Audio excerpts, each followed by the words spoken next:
ஸ்ரீகுருப்யோ நமக.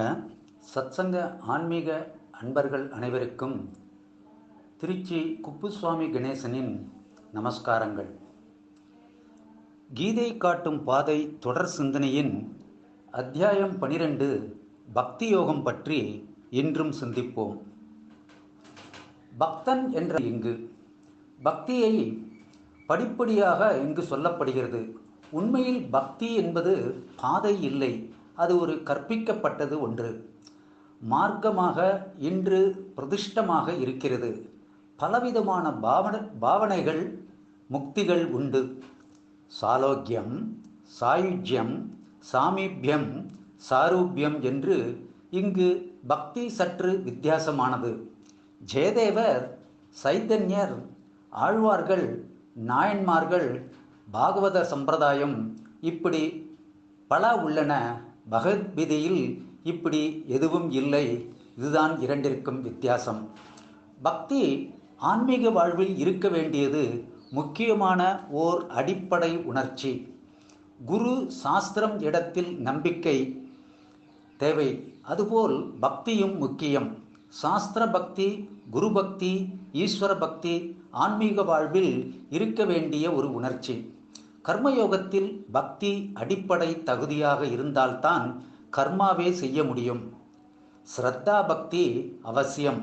சகுண பிரம்ம தியானம் செய்யவும் பக்தி தேவை.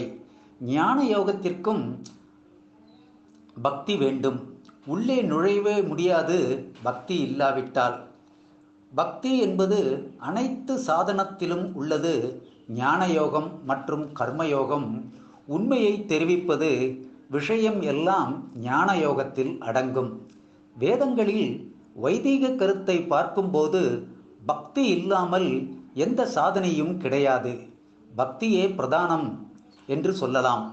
பகவானாலும் ஏங்கி, ஓங்கி, உருகி, அழுது, கதறல் ஆகியவை பக்தர்கள் மூலம் நடக்கின்றன. ஆனால் கீதையில் இதை நம்மால் பார்க்க முடியாது. உணர்ச்சியை ஒழுங்கு பண்ணுவது, பத்திரம் புஷ்பம் பலம் தோயம் என்று பக்தியுடன் ஏதாவது ஒன்றை கொடு என்று கிருஷ்ணர் கேட்பது போற்றத்தகுந்த விஷயத்தில் மேலான விஷயத்திற்கு பெயர் பக்தி. அன்பிற்கு பொருள், பணம், புகழ் இடத்தில் வைக்கும் பற்றை பகவான் இடத்தில் திருப்பினால் அதுவே பக்தி ஆகும். பக்தியின் 5 படிகள். 1. கர்மயோக லக்ஷணா பக்தி, தியாக பக்தி, கர்மயோக பக்தி. 2. உபாசன யோக லக்ஷணா பக்தி, ஏக ரூபம், அநேக ரூபம். 3. இஷ்ட தேவதா பக்தி, ஒரே ஒரு தேவதையின் மீது பக்தி. 4. விஸ்வரூப பக்தி, பிரபஞ்சமே ஈஸ்வர பக்தியாகும். 5. ஞான யோக லக்ஷணா பக்தி, சிரவண மனன நிவித்தியாசனம், மீமாம்சம், பூஜிதா விசாரம், ஸ்ரத்தையோடும் பக்தியேயாகும் விசாரம் செய்தல். ஞான யோகத்தில் அழுகை கிடையாது. சித்த மலம் போய் சிவஸ்வரூபமாக நம்மையே உணர வேண்டும். பராபக்தி வேதாந்த சுரூபமாக பக்தி பண்ணி நம்மை பகவானுடன் இணைத்து கொள்ளல் வேண்டும். வேதங்களில் பக்தி ரொம்ப தெளிவாக ரூபத்துடன் சொல்லப்படவில்லை. கர்மாக்கள், உபாசனா, தியான முறை, தத்துவ ஞானம்தான் இருக்கு. அர்ஜுனன் பகவானிடம் கேள்வி கேட்கிறான். உருவகக் கடவுள் வழிபாடுவர் சிறந்தவரா அல்லது அருவக்கடவுள் வழிபடுவர் சிறந்ததா என்று கேட்கிறான் பக்தர்கள் பற்றி. நிர்குண பிரம்மம் என்றால் நான் தான். ஜகத்துக்கு அதிர்ஷ்டமான நாள். உருவகக் கடவுளை வழிபடுபவர் சிறந்தவர், அருவக்கடவுளை வழிபடுவர் என்னை அடைகிறார்கள். எல்கேஜி சிறந்ததா, எம்எஸ்சி சிறந்ததா என்று கேட்பதைப் போல் மொட்டையாக கேட்கக்கூடாது. ஆளை பொறுத்து இருக்கிறது பக்தி பாவம். பகவான் சைக்காலஜி தெரிந்து பேசுகிறார் இதில். 2வது ஸ்லோகத்தில் முயற்சி வேணும், தியானம் செய்யணும், ஏக ரூபம் அல்லது அநேக ரூபம், புருஷ தந்திரம் பற்றி சொல்கிறார். அருவ வழிபாடு என்பது வேதாந்த விசாரம். பொருள் என்ன என்று தெரிந்து கொள்கிறோம். லட்சணம் நிர்குண பிரம்ம லட்சணமும் ஆத்மாவிற்கான லட்சணமும் பொருந்தும். நம்மை கடவுளாக புரிதல். மானச கர்மா இல்லை, மனசை பயன்படுத்தி வஸ்துவை தெரிந்து கொள்கிறோம். பிரம்மம், சைத்தன்யம் என்று முறையாக விளக்க வேண்டும். கண்ணை திறந்தாலும் மூடினாலும் வெளியில் தான் பார்க்கிறோம். நம் சுபாவம் புறநோக்கு. நாம் நம்மை உள்நோக்கி பார்க்க மனதை திருப்புவதே இல்லை அநேகம் பேர். யாரோ ஒருவர் அல்லது இருவர் தான் இவ்வாறு செய்கின்றார்கள். வேதாந்தம் தேவை. 5வது ஸ்லோகத்தில் தேக உணர்ச்சி இருப்பவருக்கு கஷ்டம். இஷ்ட தேவதையை தியானி முக்தி அடையலாம் என்று சிலர் நினைக்கிறார்கள். பக்குவத்துடன் முயற்சி பண்ண வேண்டும். வீட்டின் பின்புறம் மரத்தில் தேன் இருக்கும் பொழுது கொல்லிமலைக்கு போய் தேன் சேகரிப்பாரா என்ன? 3, 4, 5 நிர்குண பக்தி உபதேசம் பற்றி வடிவமற்ற கருத்தில் மனது நிற்காது என்று சொன்னால் விசுரூப பக்தி செய் என்கிறார் பகவான். 6, 7, 8 விசுரூப பக்தி பற்றி சிறப்பாக கூறுகிறார். பழையபடி நிர்குண பக்தி போயாகணும். மோட்சம் சாத்தியம். நிர்குண பக்தி சாதகம். தானாக போக முடியாது, முறையாகத்தான் போக முடியும் என்கிறார். அதற்கு குரு வேண்டும். குரு மூலம்தான் நிர்குண பிரம்மத்தை அடைய முடியும். 6வது ஸ்லோகத்தில் ரிஷிபுத்திரர் குருவிடம் கேட்கிறார். மகரிஷி அவர்களை ஒருவடம் ஆசிரமத்தில் இருக்கச் சொல்கிறார். சகன பிரம்மம் நன்கு படித்து விட்டோம், நிர்குணம் சொல்லுங்கள் என்ற சிஷ்யனிடம் குருமுகமாக தத்துவ ஞானம் ஏற்பட வேண்டும் என்பதற்கு இந்த கதையை கூறுகிறார். விஸ்வரூப உபாசனை பண்ணி நிர்குணம் உபாசனா வரும். 9 மோட்சம் சாத்தியம் நிர்குண பக்தி சாதனம். விஸ்வரூப பக்தி சாத்தியம் நிர்குண பக்தி சாதனம். 9வது ஸ்லோகத்தில் இஷ்ட தேவதா பக்தியை பற்றி கூறுகிறார். ஏக ரூப உபாசனை. ராமர், முருகர், சிவன், சூரியன் இவற்றை தியானம் பண்ண வேண்டும். கர்மா தொடங்குவதற்கும் கர்மாவை விடுவதற்கும் முறை இருக்கிறது. ஒரு சாதனையை முடித்து அடுத்ததை முறையாக செய்ய வேண்டும். ஒரே சாதனையில் இருக்கக்கூடாது. நமக்கே தெரியும் சாதனையை அடைத்து விட்டோம் என்று. கைப்புண்ணுக்கு கண்ணாடி தேவையில்லை. அவரவர்தான் கண்டுபிடிக்க முடியும். மற்றவரிடம் கேட்க தேவையில்லை. நமக்கே அதை பற்றி தெரியும். 10வது ஸ்லோகம் கர்மயோக பக்தியை பற்றி சொல்கிறது. என்னால் பொறுமையாக உட்கார்ந்து தியானம் எல்லாம் செய்ய முடியாது. சிறு சிறு வேலைகள் செய்தல், சுவாமிக்கு துணி துவைத்தல், பூஜை அறையை சுத்தம் செய்தல், சந்தனம் அரைத்து கொடுத்தல், பூ பறித்து கொண்டு வருதல் போன்றவை. மனனம் பிரதானம் இல்லை. 11வது ஸ்லோகத்தில் கர்மபட தியாக பக்தி பற்றி நித்திய கர்மம் நைமித்திய கர்மம் தவிர காமிய பிராயச்சித்த கர்மம் பண்ணினாலும் நான் தப்பு பண்ணிவிட்டேன் என்று தனக்குத்தானே தண்டனை கொடுத்து கொண்டு கர்மபல தியாக பக்தியாக இது கடைசி ஆப்ஷனாக இருக்கிறது. 12வது ஸ்லோகத்தில் கர்மபல தியாகத்தை ஸ்துதி பண்ணுகிறார் பகவான். நம்மை நல்வழிக்கு இழுப்பதற்காக இவ்வாறு அதனை புகழ்கிறார். விஷயத்தை புரிந்து தியானம் செய்யணும். தியானத்தை விட கர்மபல தியாகம் சிறந்தது என்கிறார். மனிதனுக்கு இதில் ஒரு ஆர்வம் வரவழைப்பதற்காக ஸ்துதி பண்ணுகிறார். கடவுளை நம்பி தப்பை ஏற்றுக்கொள். அத்தியாயம் 9லும் இதை பற்றியே கூறியுள்ளார் என்பதை பார்த்தோம்.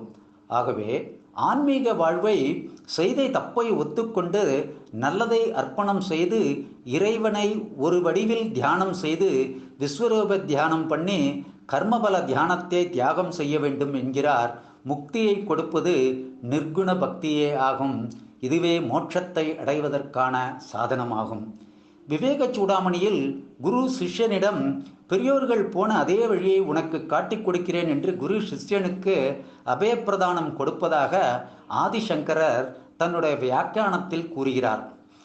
ஸ்லோகம் 13 முதல் 19 வரை பகவான் பராபக்தியின் இலக்கணத்தை கூறுகிறார்.